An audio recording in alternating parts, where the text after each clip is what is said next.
And welcome to NTD News Today. Here are today's top stories. The FBI has raised the reward to $100,000 as new details emerge about the suspect seen in Nancy Guthrie's doorbell camera. The annual inflation rate easing to an 8-month low, rising 2.4%, down from 2.7% back in December. A funding showdown puts the Department of Homeland Security on the brink of a shutdown as Democrats push for changes to immigration enforcement. The Munich Security Conference opens in Germany. Secretary of State Marco Rubio leads the U.S. team with dozens of heads of state in attendance. Astronauts aboard a SpaceX rocket blast off from Cape Canaveral Space Force Station. They're on a mission to the International Space Station to conduct a range of scientific experiments.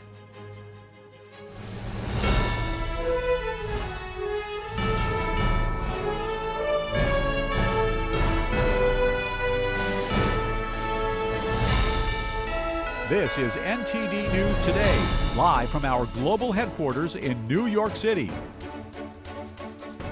And it's great to have you here this Friday, February 13th. I'm Paul Graney. Some good news for the economy. The annual rate of inflation is slowing to an 8-month low in January. It's according to the Bureau of Labor Statistics' latest Consumer Price Index released this morning. Consumer prices rose 2.4% for the 12 months ending in January. That's a sharp cooling from the 2.7% rate in December. On a monthly basis, prices rose a better than expected 0.2%. That's a deceleration from December. Economists had forecast a 0.3% monthly increase, which would have brought the annual rate to 2.5%.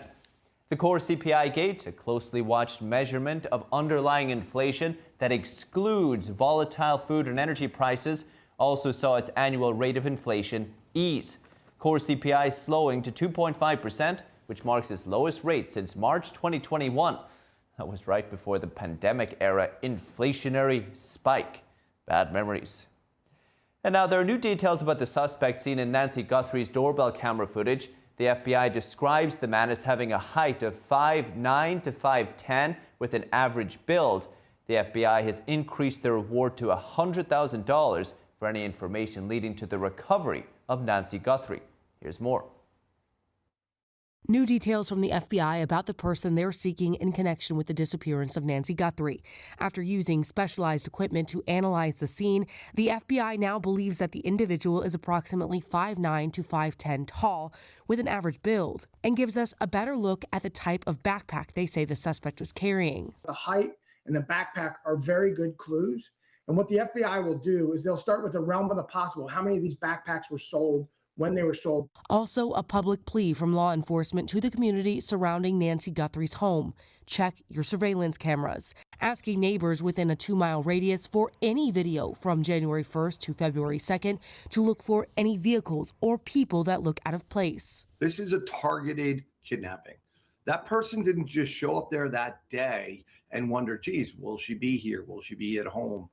They knew who she was. They knew her home. Meanwhile, investigators have recovered several items of evidence, including gloves, the Pima County Sheriff's Department said Thursday afternoon. They're going to check this thing every possible scientific way for anything that can bring them to a clue or a person. A banner has been placed outside of KVOA, where Nancy's daughter Savannah Guthrie once worked, echoing the words of her children, "Bring her home."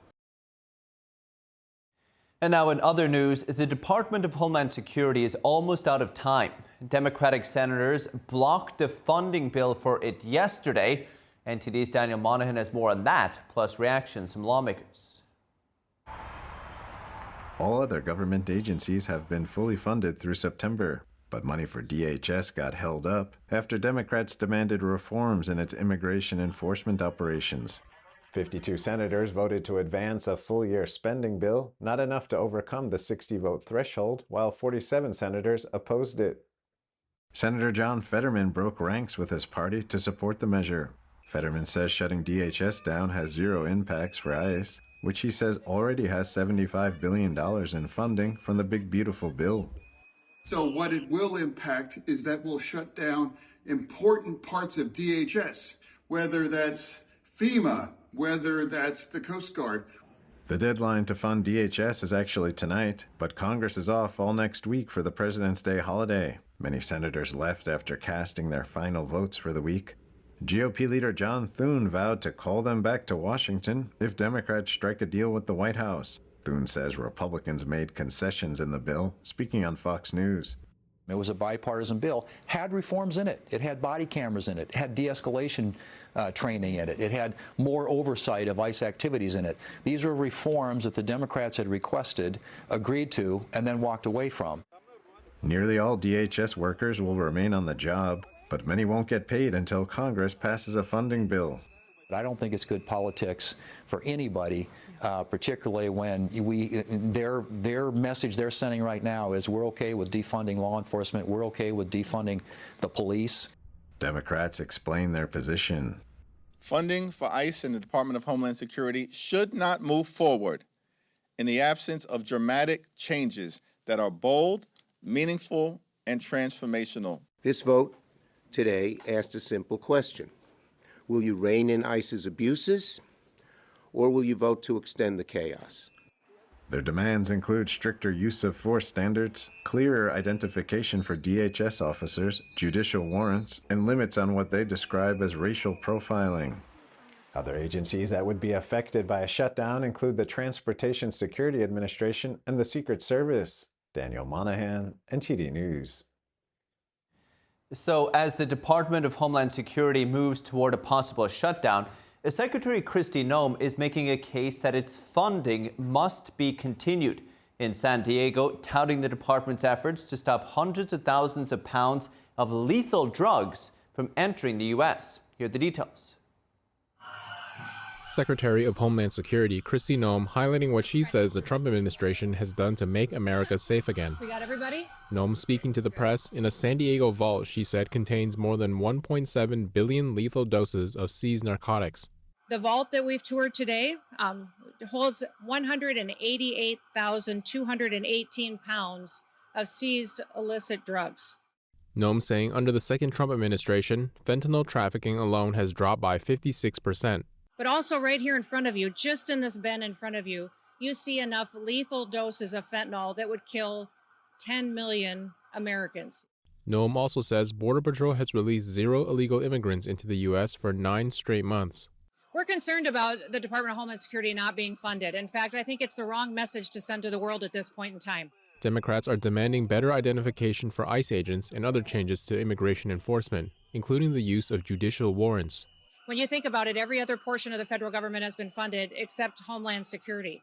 That's telling the rest of the world the Democrat Party doesn't think that protecting America is safe. Noem also saying it isn't just drug and immigration enforcement that will be affected. But only 11% of that bill is ICE. The rest of it is FEMA, which is responsible for disaster response, for protecting our critical infrastructure. Other things that wouldn't be funded is TSA. The security at all of our airports is in jeopardy because they've refused to fund the Department of Homeland Security. Noem pointing out this comes on the heels of a 43-day government shutdown during which TSA employees weren't paid, and also saying the U.S. Secret Service and the Coast Guard would be impacted. This department was created recognizing that we are vulnerable to terrorist attacks and that American homeland needs to be funded and focused on keeping us safe within our own borders. Right now, it looks likely the DHS will shut down by this weekend. With the House and Senate adjourning for recess, lawmakers won't get another chance to revisit the issue for another 10 days. And now the Trump administration filed a new lawsuit today against Harvard. The Justice Department says the Ivy League university is failing to cooperate with the federal investigation into its admissions process. In 2023, you may remember the Supreme Court found that race considerations in the college admissions process were unconstitutional. The DOJ says it's trying to assess whether Harvard is complying, but argues that the university is withholding requested documents. The Justice Department says the lawsuit is intended to compel Harvard to produce those documents, with the DOJ adding that the suit doesn't accuse the university of discrimination and isn't seeking monetary damages or the revocation of federal funding. The Trump administration has launched a number of probes into Harvard. Last year, the administration attempted to cancel hundreds of grants over accusations the university failed to effectively address anti-Semitism on campus. The Department of Education is also examining foreign funding disclosures at Harvard and other universities. And now, citizens of Yemen will no longer be allowed to stay here in America with temporary deportation protection. The DHS announced today it's ending temporary protected status, or TPS, for Yemen. Yemen was initially designated for TPS in 2015. That was due to an ongoing armed conflict.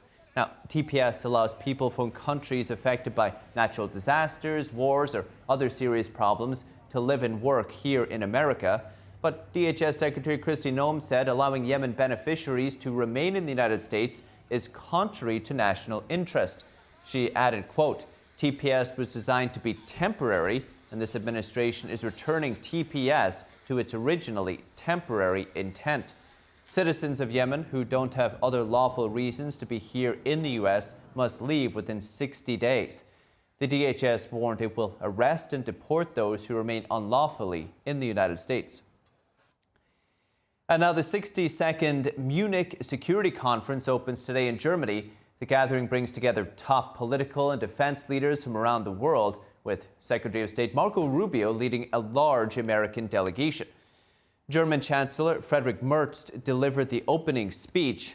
More than 70 heads of state and government, plus over 140 ministers, are expected to attend, with prominent participants including Ukraine's Volodymyr Zelensky and French President Emmanuel Macron. Last year, Vice President J.D. Vance drew attention for criticizing Europe's policies on immigration and free speech. The conference will continue through Sunday, and it'll focus on global security challenges and fostering international dialogue. Now, astronauts aboard a SpaceX rocket blasting off from Cape Canaveral Space Force Station this morning. They're on a mission to the International Space Station. Video footage shows the 25-story tall spacecraft light up the pre-dawn sky. Take a look. 5, 4, 3, 2, 1, ignition, and liftoff. Go Falcon, go Dragon, and Godspeed Crew 12. And liftoff. Freedom flies bound for the International Space Station. 1.7 million pounds of thrust now propelling Falcon 9 and Crew 12. Godspeed. 2 NASA astronauts, a French astronaut, and a Russian cosmonaut are on an 8-month science mission. The work will include studies on pneumonia-causing bacteria. It's to help improve treatments here on Earth. They'll also conduct experiments to boost food production in space, with the 4-person crew scheduled to reach the space station tomorrow afternoon after a 34-hour flight some 250 miles above Earth. Sounds like a fun trip.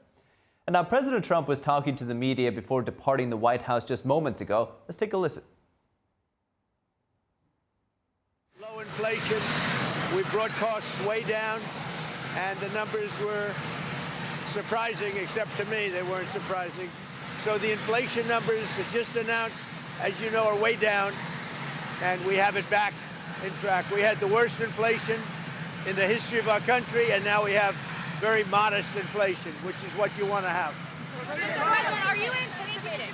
Why hasn't the FBI taken over the Nancy Guthrie case as the lead investigator? Do you have any updates on how that's going? Well, they took it over originally. You know, it was a local case originally, and they didn't want to let go of it, which is fine. It's up to them. It's really up to the community. But ultimately, when the FBI got involved, I think progress has been made. Complicated. Are you anticipating cutting a deal with Democrats to end the potential shutdown for DHS? We'll see what happens. We always have to protect our law enforcement. It's very important. They've done a great job. Remember, they've taken out hundreds of thousands of criminals out of our country, and we have the best crime numbers we've ever had, and everywhere. Murder numbers, crime numbers of any kind. We have the best numbers. We've taken out hundreds of thousands of criminals out of our country. We have to protect our law enforcement. Are you talking to any Democrats, though? Are you considering land strikes from Mexico, Colombia, and Venezuela? What about it? Land strikes. Are you planning? Don't worry about it. Do you still have a veto on Nouri al-Maliki to become the Iraqi prime minister? We're looking at a prime minister. We're going to see what's going to happen. We've got some ideas on it. But in the end, Everybody needs the U.S. Everybody needs us. Are you planning to hold anyone accountable for the shutdown in El Paso? The second aircraft carrier that you decided to send. Yeah. Talk about why you made that choice. Well, in case we don't make a deal, we'll need it. If we don't have a deal, we'll need it. If we have a deal, we could cut it short. It'll be leaving very soon. We have one out there that just arrived. If we need it, we have it ready. A very big force. Mr. President, do you plan on holding anyone accountable? Negotiations, do you still demand Zelensky has to hold elections before summer? Well, Zelensky's going to have to get moving. Russia wants to make a deal, and Zelensky's going to have to get moving. Otherwise, he's going to miss a great opportunity. He has to move. Mr. President, are you going to hold anyone accountable for El Paso? President, are you personally involved in these negotiations over compromise? Well, I will, but you have to remember, if you look at Homeland Security, if you look at what they've done, if you look at what ICE has done at Border Patrol, we have the safest border in the history of our country. Nobody comes in other than if they come in legally. If you remember, just a little while ago, a year and a half ago, for a 4-year period, they allowed 25 million people in our country. Many of these people are murderers and drug dealers. A horrible thing. We've gotten a lot of them out. We now have the best records in the history of our country on crime. It was just announced our crime numbers are the best in 125 years. So I am here to protect law enforcement and our great police and ICE and Border Patrol and everybody. I'm here to protect them because they're protecting us. And the job they've done is incredible. Do you believe Prime Minister Netanyahu will receive a pardon? I do think so, yes. Mr. President, are you satisfied with confidence in Kristi Noem, Mr. President? Yeah, I do. Mr. President, We have safe borders. We have low crime numbers. The answer. Mr. President, do you think anyone should be held accountable? You mean the way it happened? Yeah. People learn, people learn. As people who should learn. Greenland doesn't want Europe controlling them anymore. What's your message to them, to those European leaders? Well, I think Greenland's going to want us, but we get along very well with Europe. We'll see how it all works out. We're negotiating right now for Greenland. Mr. President, do you think the cartels are at all involved in Nancy Guthrie's case or another nation state potentially? You can't say that yet. It's a little bit early, but it's somebody either knew what they were doing very well or they were rank amateurs. Either way, it's not a good situation. Mr. President, do you think Sean Duffy should be held accountable? Well, I have a great relationship with them. If it wasn't for me, they'd be paying 2% and not paying. Instead, they're paying 5% and they're paying. We have a very good relationship with NATO. Mr. President, how confident are you that our negotiations with Iran will be successful? I think they'll be successful, and if they're not, it's going to be a bad day for Iran. Very bad.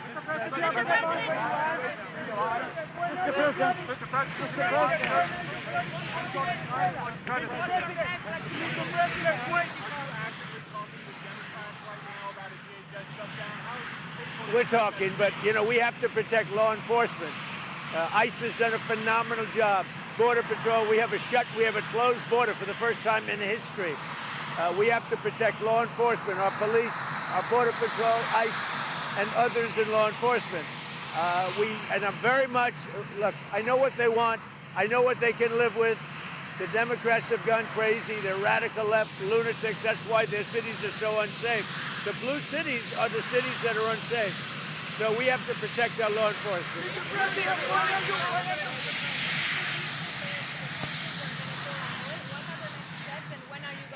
Well, we have a very good relationship with the president of Venezuela. As you know, we're working together very closely. We have our big oil companies going in. They're going to be taking out the oil and selling the oil for a lot of money, and Venezuela is going to get a big part of that money. And the relationship we have right now with Venezuela is, I would say, a 10. And the biggest beneficiary will be the people of Venezuela. On Venezuela, will you be recognizing Delcy Rodriguez's government as the official government of Venezuela? Well, right now we have done that. We're dealing with them. And really, right now, they've done a great job. Delcy's done a very, very good job, and the relationship is strong. The oil is coming out, and a lot of money is being paid for oil by other nations, and we're taking care of it. We're refining it, and we're the only one that has the capability to refine it. Right now, the relationship with Venezuela is as good as it could possibly be. When are you planning to visit Venezuela, sir? I'm going to make a visit to Venezuela. Wait. We haven't decided. Are you from Venezuela? From Colombia, sir. We share a border with Venezuela. We just had a good meeting with you. With the president of Colombia. Yeah. On the Munich Security Conference, what is your message to Europe? I think the only message is we have a great relationship with NATO. We're a very powerful part of NATO. The people that are the heads of the countries, the various countries that we're talking about, they're all friends of mine. Mr. President, you just mentioned the meeting with the president of Colombia, Mr. President.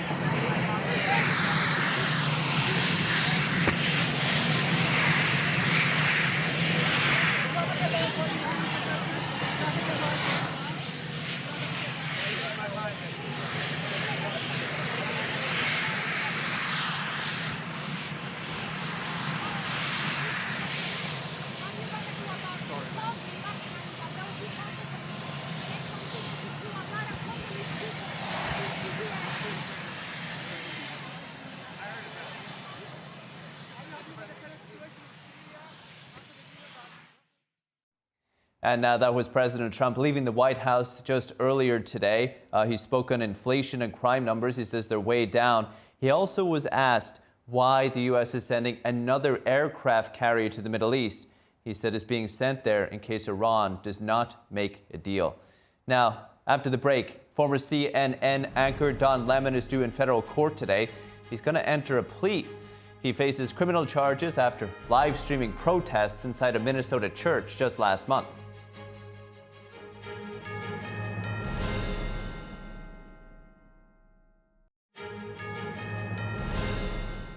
Welcome back. I'm Paul Graney. Don Lemon is expected to appear in a Minnesota courtroom today. The media personality will be arraigned on charges related to a protest at a church in St. Paul.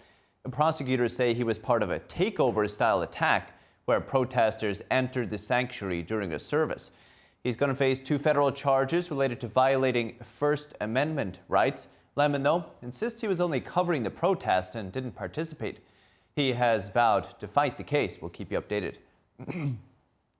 And now, Goldman Sachs General Counsel Catherine Ruemmler is stepping down. She made the announcement just yesterday amid the fallout from the Justice Department's release of millions of pages of Jeffrey Epstein documents. Ruemmler was White House counsel during the Obama administration. She joined Goldman Sachs back in 2020. According to the DOJ release files, Ruemmler repeatedly exchanged emails with Epstein over the years, but she insists she only had a professional relationship with him. Ruemmler says her resignation from the investment banking firm is effective June 30th. And now, a developing story about a shooting at a South Carolina State University. The university says that 2 people are dead and 1 person is wounded. The university says they issued a campus lockdown around 9 p.m. last night. That was after a report of a shooting at a residential complex.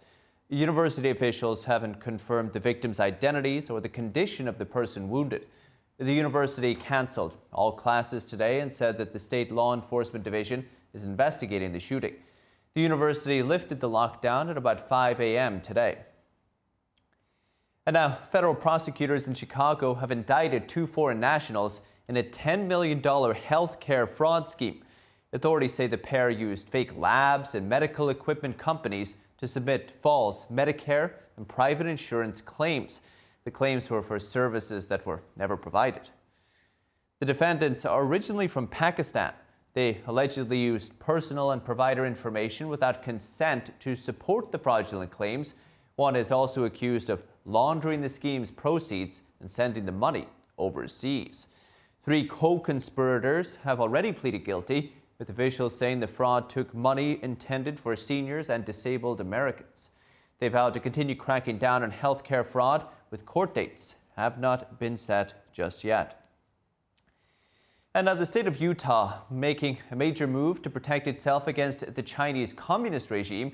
The state forced a Chinese company to sell land near a military site. The move comes after Utah passed laws to restrict foreign entities from owning land near military installations, with officials saying the land in question is near a motorsports complex which is located near an army depot.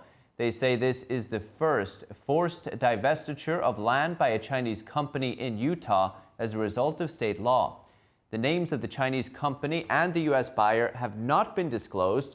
Governor Spencer Cox, though, saying the move will protect Utah's citizens and institutions from adversarial foreign influence. He said Utah takes national security very seriously, adding, quote, "We recognize that there are certainly threats out there and that we have adversaries who are targeting our country."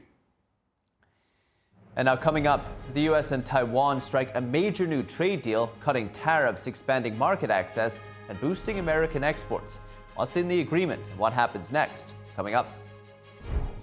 And the new round of U.S. brokered peace talks between Russia and Ukraine will take place next week.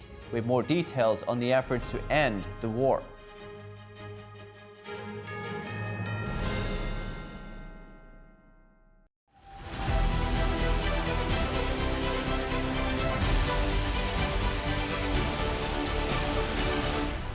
I'm Paul Greaney. This is World Watch. The next round of talks between Ukraine, Russia, and the United States will take place next week. In an ex-post this morning, Ukraine's Secretary of National Security said the trilateral meetings will be held next Tuesday and Wednesday in Geneva. He said the Ukrainian delegation has already begun preparations, adding that the goal remains the same, a sustainable and lasting peace. The Kremlin spokesperson also confirmed the talks will happen next week, but gave no details about location or date. And now the United States and Taiwan have reached a major reciprocal trade agreement. The deal is aimed at strengthening economic ties and expanding market access. Taiwan will eliminate or reduce nearly all tariffs on U.S. industrial and agricultural products. That includes autos, machinery, beef, pork, dairy, and seafood. It'll also remove a range of non-tariff barriers on vehicles, medical devices, and pharmaceuticals. The United States will apply a 15% tariff rate on imports from Taiwan. That's down from earlier higher levels.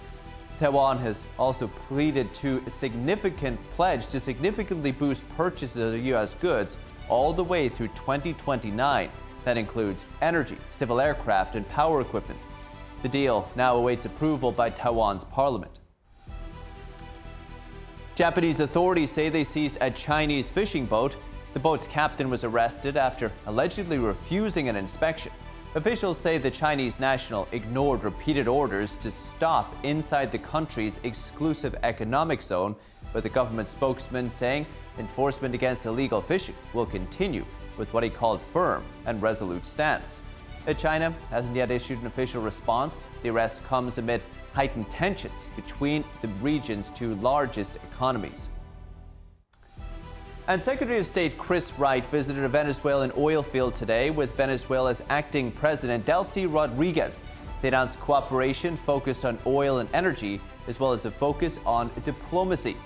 During the visit, Rodriguez pointed to longtime cooperation with Chevron. It's been in Venezuela for over a century. Other major American oil companies have kind of hesitated about returning to the country, with Rodriguez's government expecting changes to the country's oil law as to serve as assurances to draw them back.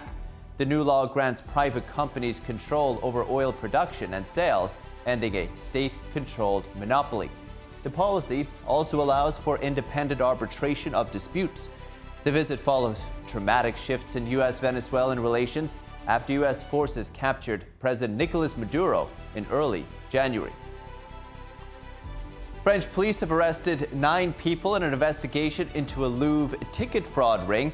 Now, the Paris prosecutor's office says the scheme may have cost the world's most visited museum more than $11 million. The case follows several recent incidents, including a daring jewel heist last fall. That investigation began in December 2024, when 2 Chinese guides were suspected of getting Chinese tourists inside by reusing single-entry tickets. Now, after more than a year of checks, police identified a decade-long widespread fraud network that include bribing Louvre officials. Those in custody include 2 Louvre officials, several guides, and the alleged organizer of the plot. Police have also seized around $1 million in cash and almost $600,000 from bank accounts. It's big money. Now, February 3rd marks a special day not only for a Chinese family, but many U.S. asylum seekers. Guan Heng was released last Tuesday, 1 week after a New York judge granted him asylum. That was following more than 5 months in immigration detention.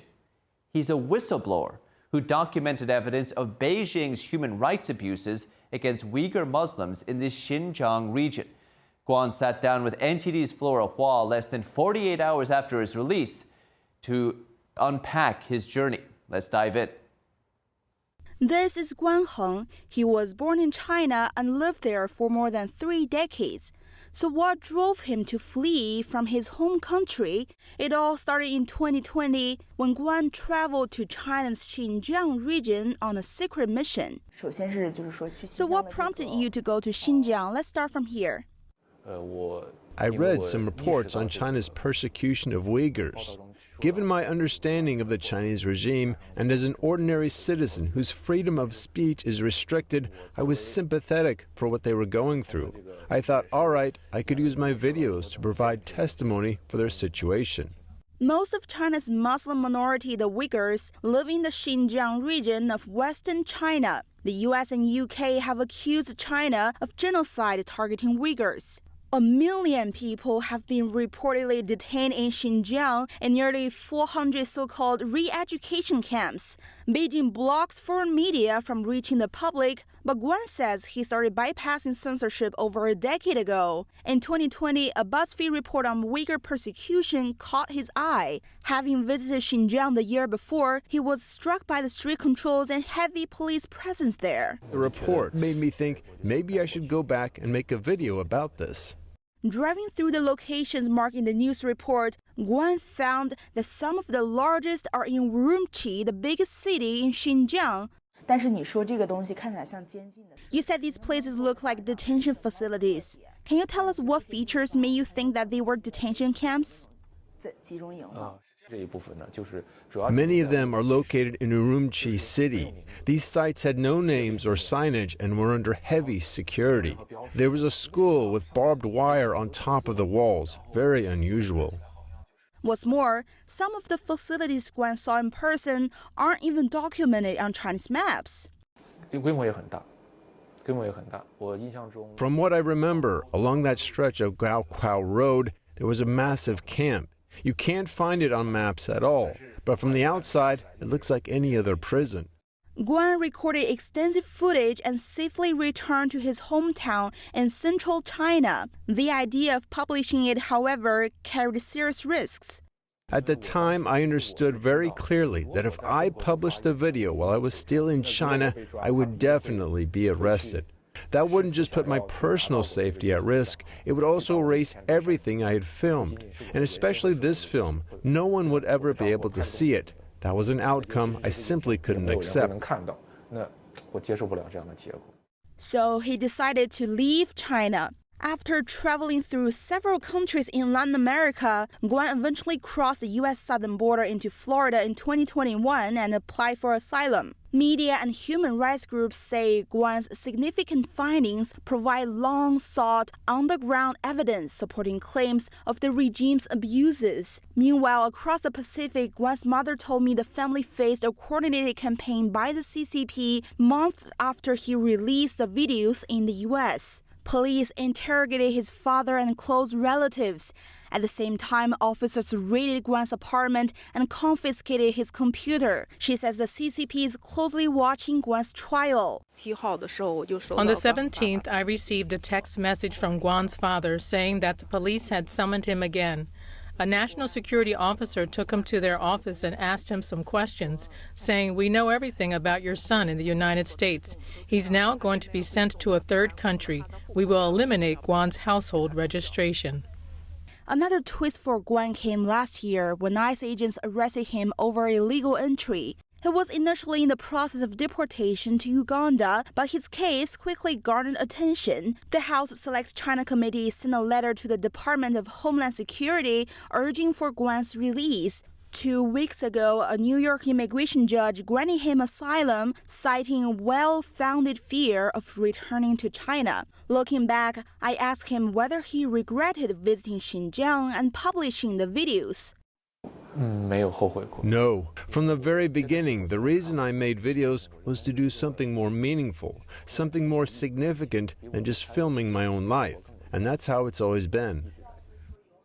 Guan says he wishes the people in China to remain vigilant against the CCP's suppression. He adds that he's inspired by other Chinese dissidents, including civil reporter Zhang Zhan and the founder of the blog Program Think, Ran Xiaohuan. Both remain detained in Chinese prisons today. Flora Hua, NTD News. Flora Hua, great report. And coming up, carpets crafted for Louis XIV are now on display in Paris. And for the first time, these royal masterpieces are reunited in a rare exhibition.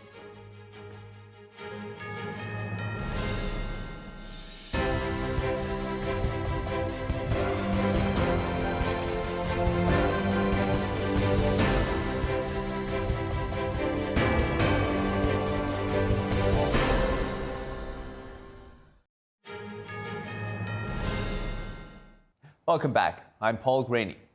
The detailed carpets made for Louis XIV are now on display at a Paris museum. And for the first time, the elaborate pieces have been brought together for a rare exhibition. NTD's Andrew Thomas has more on the tapestries that once belonged to the King of France. 32 detailed carpets have been rolled out at the Grand Palais in Paris. In part, the exhibition illustrates the decadence of French King Louis XIV. Curator Wolf Burchard says the event is a first. We rolled out 32 of the carpets that were made for Louis XIV 350 years ago. This was a series of 92 carpets that were made for the Long Gallery at the Louvre, and they were never rolled out in their entirety because Louis XIV lost interest in the Louvre and moved to Versailles. The carpets were commissioned to cover over 1,600 feet and took nearly 20 years to complete. Tapestries fit for a king. What you see when you look at the gallery is just how much yellow there is, and all that is supposed to evoke gold, so sort of gilt wood frames. And the idea was really that this was supposed to be a sort of golden path to the throne of the King of France. The carpets were designed to make a statement. Burchard says the tapestries would have been accompanied by silver furniture and a painted ceiling. The idea was that an ambassador at the court of France would walk across that gallery. It's half a kilometer long. And by the time you'd reach the throne, you would really be in awe of the wealth and the power of the King of France. Producing carpets on this scale required a large team of weavers.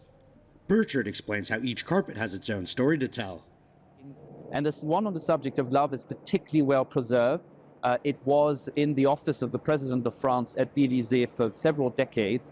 And it's absolutely beautiful and a really sophisticated design with a wonderful white background that almost looks like porcelain with all kinds of ribbons. Many pieces were sold, cut, or scattered across Europe over centuries. Andrew Thomas, NTD News. And Valentine's Day is tomorrow. And buying sweets for your sweetie might set you back a little more this year. Chocolate prices up more than 14% this Valentine's Day season. It comes after they rose nearly 8% last year and 10.5% in 2024. So what's going on? Well, it's due to the price of cocoa beans. And most of them come from West Africa, and it's been having a pretty weak harvest recently due to extreme weather. And meanwhile, demand for chocolate hasn't flattened. Good news is, though, prices came down a lot this year, but chocolate companies buy beans months in advance, so consumers not going to see some relief for now. No excuse not to buy the chocolates, though. And now one fast food restaurant is promising not to nuke anything. Steak and Shave said yesterday it's eliminating microwaves from all its locations by April. It's not clear exactly which menu items were ever microwaved, but the move comes less than a year after the chain switched from seed oil to beef tallow in its deep-fat fryers. That brought it in line with Health Secretary Robert F. Kennedy Jr.'s Make America Healthy Again campaign. He's, of course, been a critic of seed oils due to how they're processed, but many health experts warn that beef tallow contains higher levels of saturated fat and is worse for your heart, just to let you know. And now dozens of rescued dogs and cats swapped kennels with dates for pet swapped kennels for dates with pet lovers yesterday at an animal shelter in Manila. The Philippine capital launching a Valentine's Day fur event pairing sheltered animals with pet lovers, hoping to offer them new homes. Native dogs, a lot of people see them on the streets in very bad condition, and there is a myth that if it's an Aspen and it's a rescued dog, then it's a damaged animal that can be ferocious, that cannot be adopted. So we want to smash that myth. We want to tell people that sheltered dogs are not damaged goods. They're actually the best type of pets that you can get, and they need to be given a second chance, because those that are given second chances really make the best of a lifetime friend. Handlers from Philippine Animal Welfare Society arranged short meet and greet dates, allowing visitors to spend one-on-one time with the animals. The Valentine's Day program was designed to help people connect with animals beyond the usual shelter walkthrough. Among the participants was Tally. She's a pup rescued in 2021 with a wire collar painfully embedded around her neck. But despite her trauma, she eagerly bounded towards visitors with treats.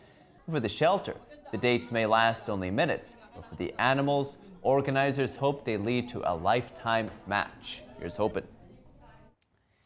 And police in Minnesota got an unusual wildlife call earlier this month. It was a deer that had gotten caught in a batting cage net in someone's backyard. You can see here that two officers struggling to free the deer's antler. In the body cam video, you can hear them telling the agitated animal to chill, but it didn't seem to work. One of the officers was able to hold the antlers while the other cut the net, and once freed, the deer ran off. And before we wrap up this hour, I'd like to remind you of a little change to our broadcast schedule. Starting next Monday, February 16th, this show, NTD News Today, will air from 11 a.m. to 2 p.m. Eastern. Stay tuned. See you there.